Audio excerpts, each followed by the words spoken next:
I'm going to go ahead with the meeting beginning ritual now. 起立，面向佛堂，参加先鞠躬，一鞠躬，再鞠躬，三鞠躬，参加各位的传世一鞠躬，开班一鞠躬，请坐下。Please be seated. Today, we're going to continue our discussion from last time. For those of you that missed the last meeting, I will, as usual, do a bit of recap to get everyone caught up. So, one of the things that we talked about last time was a political topic, had to do with Black Lives Matter, which is controversial, and it's ironic because I just wrote up guidelines for the speakers, presenters of our meeting. One of the things that I said, Alex, you probably recall, because I sent it to you, is that we tend to avoid controversial topics that divide people, that set people against one another. In the Tao, it's more about unity, not separateness. And then I went right away to talk about this topic, which is very controversial. And the reason why I did that was because I was hoping to introduce a degree of clarity into the discussion. Whichever side of the arguments you happen to stand, I think we can all ultimately benefit from a clearer perception on what's actually going on, and also a clearer perception on the arguments that are being used back and forth. Without that clarity, things can become confusing and more complex. So I'm very happy to say that I have good friends from all different walks of life, all different political persuasions, all different religious backgrounds, all different traditions, sacred traditions of the world. Frankly, I love all of them. Everybody has this core of humanity, which I cherish. Even when I disagree with them and they disagree with me, that's entirely okay. That's what makes life so interesting. My own positions, I don't just go along with what my friends say. That's impossible because they represent all different kinds of opinions. My own positions would probably drive them nuts. At least some of them will. Some of my positions will drive my conservative friends nuts. Some of them will drive my liberal friends nuts. I'm like an equal opportunity driver of craziness. Crazy driver? Okay. That said, I was very happy to see that immediately after our discussion last time, where I talked about the true intent behind Black Lives Matter, that if you were to add "to" T-O-O at the end of it, Black Lives Matter 2, it could clarify a lot of the confusion, a lot of discussions back and forth. So I received a lot of communication from my friends. There were some that said, oh, thank you so much. That made things so much clearer for me. And then there were also people that sent me reams of data saying that this study proves that you are wrong. So I see that this is something that's very much on people's mind. So here's a follow-up. I was happy to see that the day after we talked about it, well, perhaps it was on the same day, I forget, there was a politician on television that was reacting strongly to Black Lives Matter, and what he said was that, well, that's racist. Hispanic lives matter, Asian lives matter, white lives matter, everybody's lives matter. That's what he said. And I was happy to have discussed it before that because I think we can, if you follow that discussion, then you can see that this politician was reacting to a statement that wasn't said, that only Black lives matter. Oh, that's racist. Or Black lives matter more than other lives. Oh, that's racist. Okay. Had those been the actual statements, his response would have been entirely appropriate. That would have been racist. He did not react to this actual intent behind Black Lives Matter. Black Lives Matter too, or they matter just as much as other lives. That would not be racist. So I hope that if you followed the discussion last time, that you were armed with that extra degree of clarity to help you separate out what is correct and what is distorted. And here I'm saying that, well, you know, all lives matter is a valid response to the second point here, but not necessarily the first point. So in general, one of the debating tactics that's a favorite, a debating technique or debating what I call a trick, is to set up a straw man. A straw man is like a scarecrow. It's what happens when you build something up and then knock it down. And what you build up is a very easy argument to discredit. So when someone on purpose hears this, here's number two, when number one is intended, that person is in effect setting up a straw man to knock down. Okay, so that's one tactic. So to follow up, the true intent behind the Black Lives Matter movement is the idea that racism in our society leads to inequality, unequal treatment, that in turn leads to the use of excessive force, often on the parts of law enforcement, that can lead to death. So this is what is really meant, this sequence. So the debating technique that I talked about, distorting the other party's statement into something you can easily attack, you can apply to this sequence as well. How do you do that? Well, by focusing only on this last part, the death, and not ignoring everything that leads up to it. Therefore, you can then say Black Lives Matter is wrong,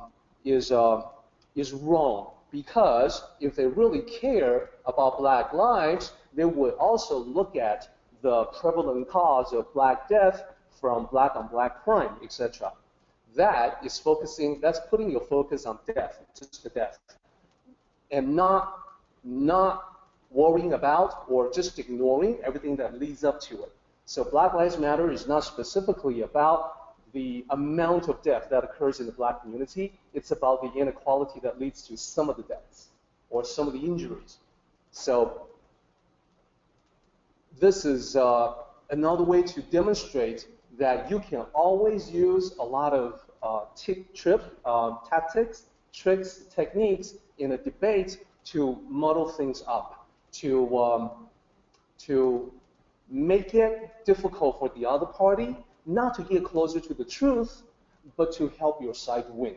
So that's the reason why in the Tao Te Ching, Lao Tzu has spoken repeatedly against getting into debates.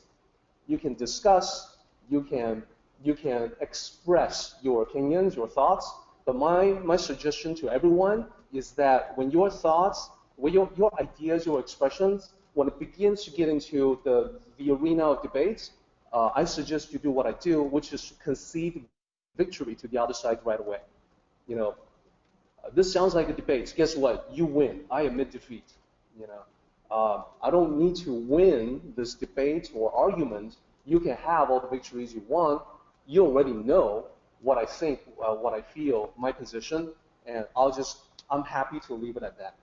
So someone who understands the Tao will not get into the Black Lives Matter versus the All Lives Matter, but it's a certainty that this person will get all of these sorted out in a very clear way in their minds, so they know for themselves. It's enough for them to know for themselves, and if other people become influenced by them because they demonstrate such clarity, that's great.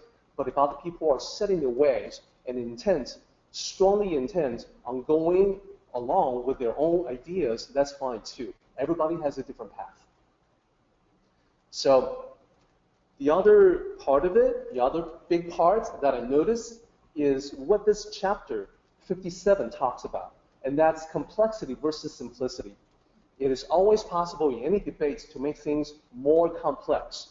Easiest way to do that is to cite studies and data, all the stuff that the facts that support your case.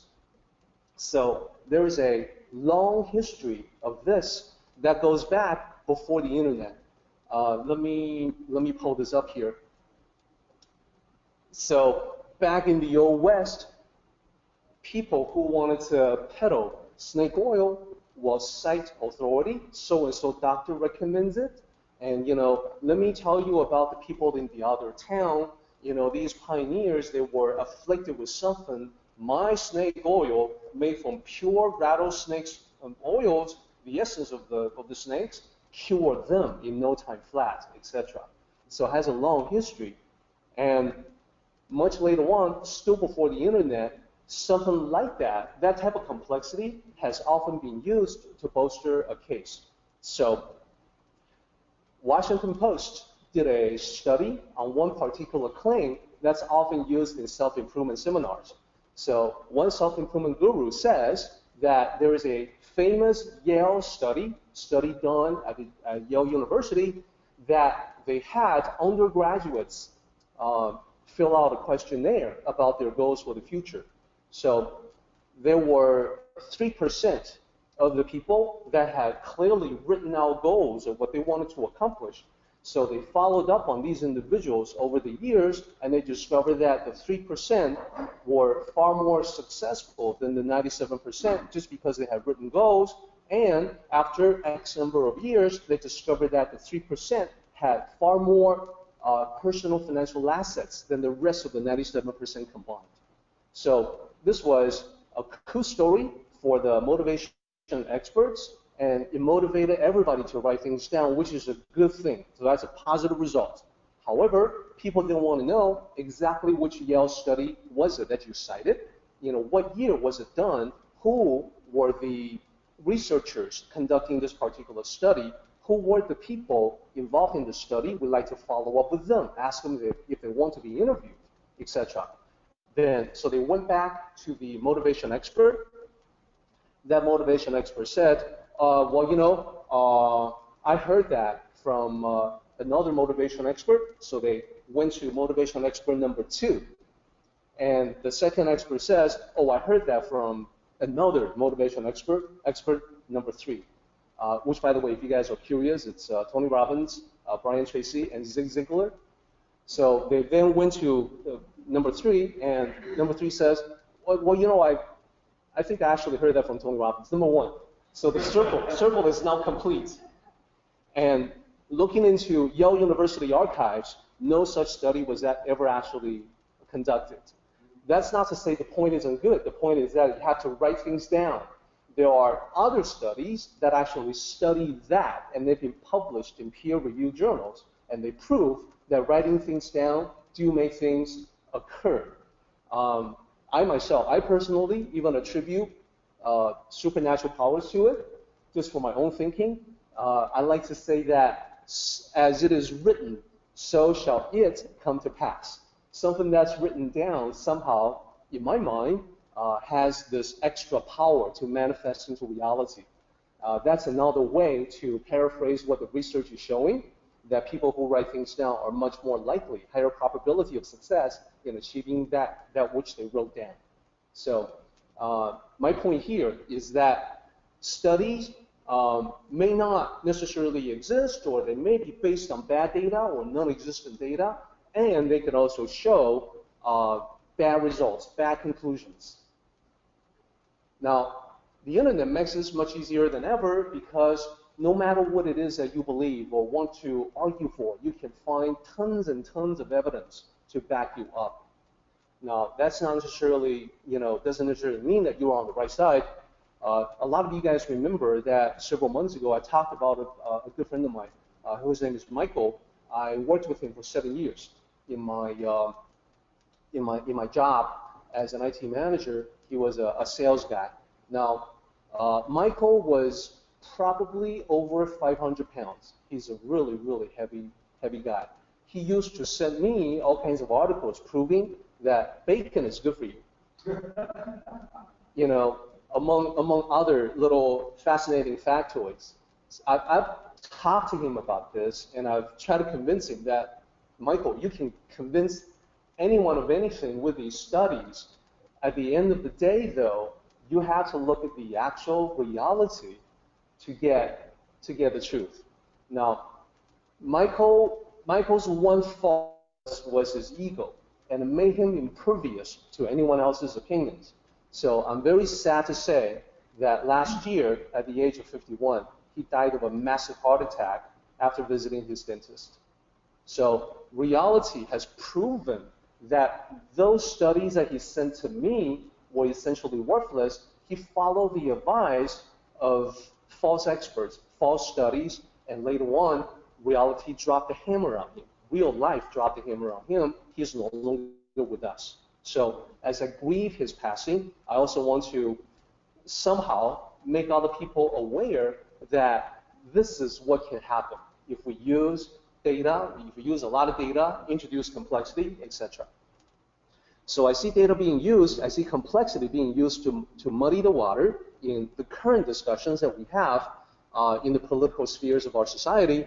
And what I want to do is to try to pull everybody back to reality. If you happen to be African American, you know that most of your friends, your family, your relatives, you hear stories after story after story about negative encounters with law enforcement. So that's the reality in which they live. So some of that gets exposed to the media, and I've listed out some examples here. Former tennis star James Blake, well, he was just standing outside of a hotel, and he was tackled, and it was all captured on video. He was tackled by a cop because he was mistakenly identified as someone else, a perpetrator of a crime. So later on, of course, they apologized to him. I don't know if there was some kind of a lawsuit involved, but he, regardless of how famous he was, how well known, how wealthy, he was still subjected to that kind of unequal treatment. Senator Tim Scott, he's a Republican. He's also African American. He talks about being pulled over by cops basically for no reason at all when he goes back to his district. So, and he, provides his identity. Some of them don't believe him. So he talks about that as a way to showcase the inequality of treatment that we get. Neil deGrasse Tyson, famous scientist, he talks about how when he carries textbooks to his university office, getting ready for a class, he gets stopped by campus police. Where are you going with that? You look suspicious. So this was at the time when he wasn't nationally recognized as the television host of the show Cosmos, not showing up in talk shows all the time, so people recognize him. People saw him back then only as a dark-skinned face. And that led to that sort of treatment. And finally, Barack Obama, he talks about being followed around by security in his younger days, because people basically looked at him and saw that he was suspicious. So bottom line is that there's quote-unquote evidence, there's proof, there's studies, there's research, there's facts, statistics, etc. All of that kind of goes out the window when something happens to you personally. Now, when it comes to Black Lives Matter, All Lives Matter, there's going to be a group that gets that sort of experience, and the groups that are against them will probably never go through similar experiences. Now, my African-American friends, they themselves will say, sometimes they will say, well, he lives in such a bad neighborhood, so the police there, they have to be extra vigilant, they have to be on guard, and guess what? They are also afraid of their own lives. They know the prevalence of guns in the community. When they stop someone, they can never tell if that person is going to suddenly pull out a weapon. So they do live in fear. And that fear can distort one's perception, and therefore one's actions and reactions. All of that is very valid. At the same time, people, when they get mistreated, begin to understand what the other side was talking about. Even if they began using all the facts that they could to argue their side. The gentleman that I'm showing here, his name is Brent Brown. He wrote a letter to the White House thanking President Obama, and he literally, thank you, President Obama, for saving my life. Now, he began as a very strong advocate against the current healthcare system, the Affordable Healthcare Act, and it saved his life. So it's different when it happens to you. he began arguing against it, not really identifying the people who really needed it to save their lives, but when his own life was at stake, when his own life needed to be saved, then, oh, suddenly it's different. Suddenly it's very convincing. Whatever happened, Brent, to all the studies that you cited before, all the facts that you had that showed how terrible the ACA was, well, they didn't matter compared to the pain and suffering, the illness that he had gone through, and the healing that occurred to him, saving his life as a result of the ACA. So again, it's different. It's always different when it happens to you. So my message here is focusing on complexity versus simplicity. Why is it that simplicity is so tremendously valued in the Tao? Why is complexity such a thing to be reduced, to be avoided, to be minimized? I have a simple way to showcase this for everyone. We're going to talk about this in the actual Dao De Jing in just a moment, but let me show this, let me talk about this. What is an expert? Notice what happens when experts talk. They have this amazing ability to make simple things complicated.